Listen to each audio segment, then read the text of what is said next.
बच्चों, स्वागत है आप सबका रिजल्ट जस्ट अहेड के सीरीज में, जिसमें हम आज 10वीं कक्षा की हिंदी पाठ्य पुस्तक का एक काव्यखंड की एक कविता लेकर आए हैं, जिसे लिखा है घनानंद जी ने।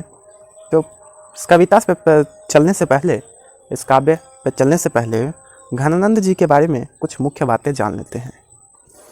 रीति योगिन काव्य में घनानंद रीति मुक्त काव्यधारा के सिरमौर कवि थे। लेखक यहाँ सिरमौर से यह दर्शाना चाहते हैं कि ये बड़े ही प्रसिद्ध कवि थे। इनका जन्म 1689 ईस्वी के आसपास और 1739 ईस्वी में वे नादिर शाह के सैनिकों द्वारा मारे गए।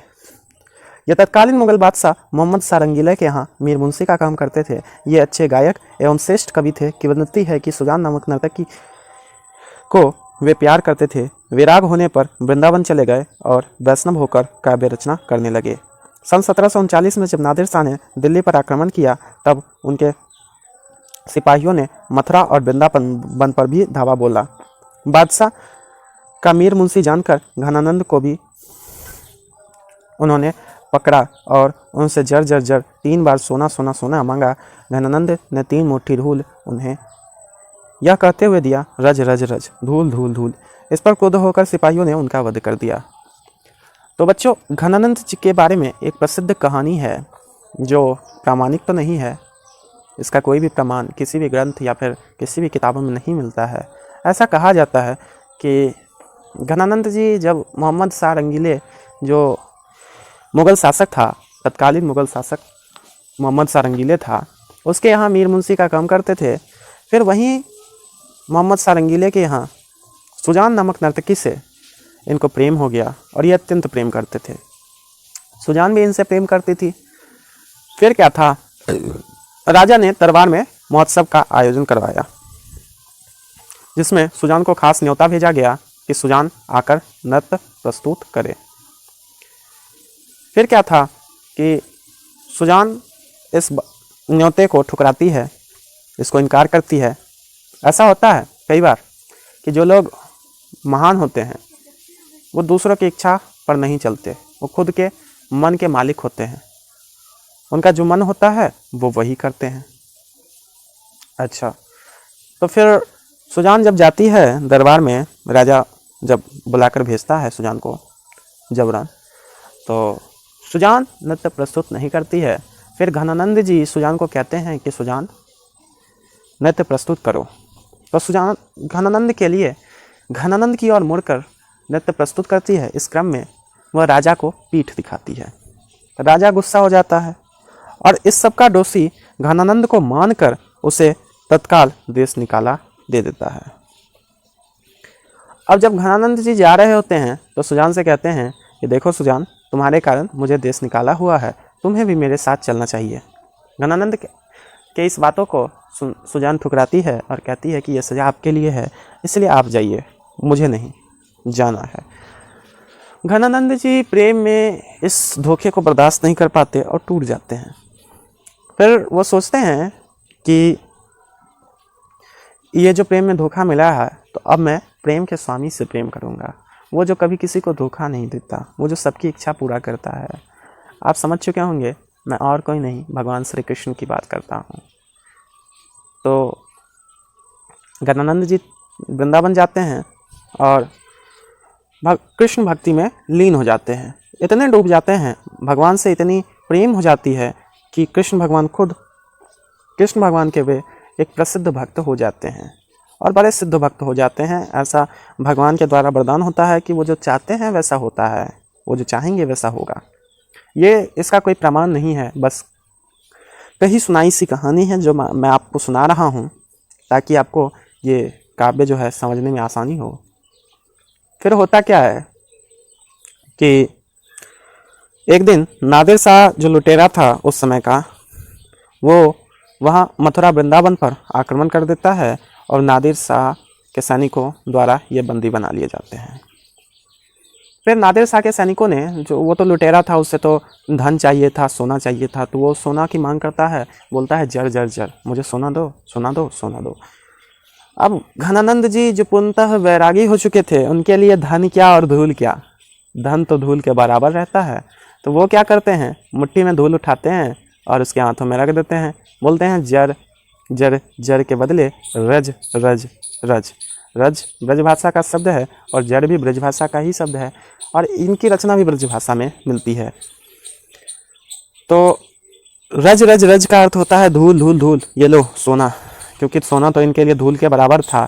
अब सोना क्या धूल क्या, ये तो धूल रख देते हैं और बोलते हैं रज रज रज। सैनिकों को गुस्सा आता है इनकी बातों पे और तत्काल वो इनकी हत्या कर देते हैं। आगे फिर क्या होता है तो उस पर न जाते हुए फिलहाल इनके पद पर चलते हैं और इसे समझने का प्रयास करते हैं। अति सुधो स्नेह को मार्ग है, जाने को सयाना पाक नहीं। कहते हैं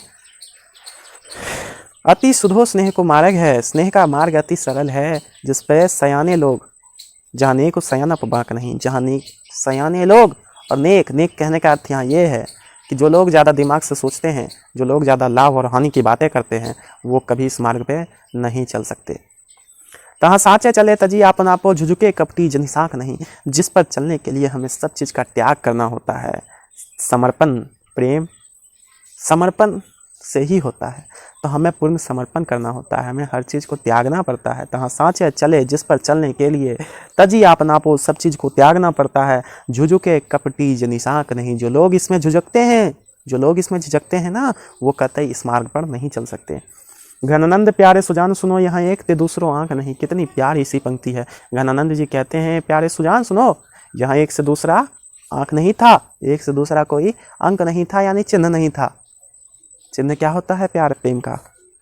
हृदय। यहाँ एक से दूसरा हृदय नहीं था, उसे भी मैंने तुझे दे दिया, उसे भी मैंने तुझे दे दिया।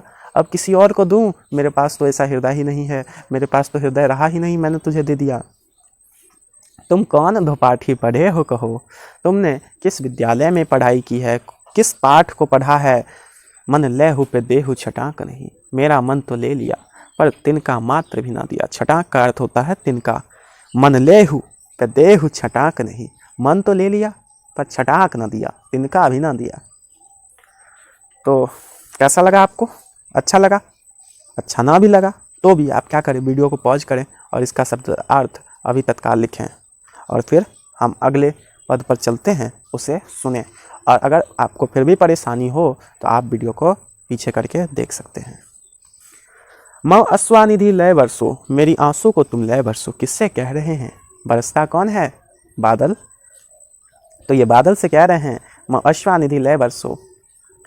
कहते हैं पर काजी देह को धारी फिरे, मेरी आंसू को तुम ले बरसो। पर काजी देह को धारी फिरे, पर जन्य जथारथ है दरसो।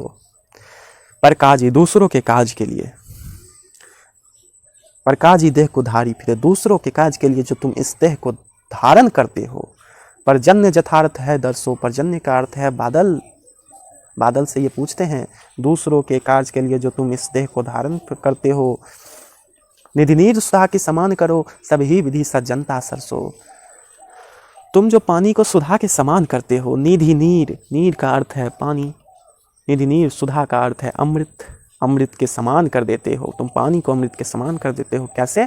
तो मान के चलिए, ऐसा आप एज्यूम कीजिए कि जून जुलाई का महीना हो, तपतपाती हुई गर्मी हो, तो आपके लिए पानी किसी अमृत से कम नहीं होगा।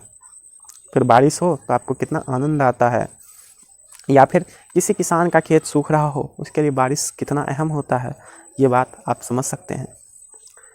तो निधि नीर सुधा के समान करो, सभी विधि सज्जनता सरसो। पानी को सुधा के समान करके सभी विधि सज्जनता सरसो। सभी विधि में तुम एक सज्जन का रोल प्ले करते हो, सभी विधि में तुम एक सज्जन बनकर दिखाते हो। घनानंद जीवन दायक हो, कछु मोरियो पीर ही परसो। घनानंद का भी जीवन दायक हो जाएगा यदि तुम मेरे भी कुछ दर्द को ले बरसो, मेरे भी कुछ दर्द को तुम ले बरसो। कबहू भविष्यानि सुजान के आंगन, मौ अश्वानिधि ले बरसो। कबहू तो उस सुजान के आंगन मेरी आंसुओं को ले बरसो, ताकि उसे पता चले कि घनानंद उसके विराग में, उसके विरह में कितना टूट चुका है, कितना अकेला है। कभी तो उसे समझ में आए कि उसने कितना गलत किया है। कबहू भविष्यानि सुजान के आंगन, मौ अश्वानिधि ले बरसो। कितनी दर्द भरी पंक्ति है, कितनी मार्मिक सी कविता है। तो मुझे विश्वास है कि आप सब इसको अच्छे से महसूस किए होंगे। आप इसका शब्द अर्थ लिखने का प्रयास करें और मुझे सपोर्ट करने के लिए आप लेक्चर को शेयर कर सकते हैं। आप मेरे साथ जुड़ने के लिए चैनल को सब्सक्राइब करें, वीडियो पसंद आई हो तो लाइक करें और फिर डिस्क्रिप्शन में आपको टेलीग्राम का जो लिंक मिल जाएगा उसे ज्वाइन करें और ग्रुप डिस्कशन में भाग लें। इसके बाद आपको कोई भी परेशानी हो तो आप मुझे पर्सनली व्हाट्सएप पे मैसेज कर सकते हैं। आपको डिस्क्रिप्शन में मेरा व्हाट्सएप नंबर मिल जाएगा। धन्यवाद, मिलते हैं नेक्स्ट एपिसोड में।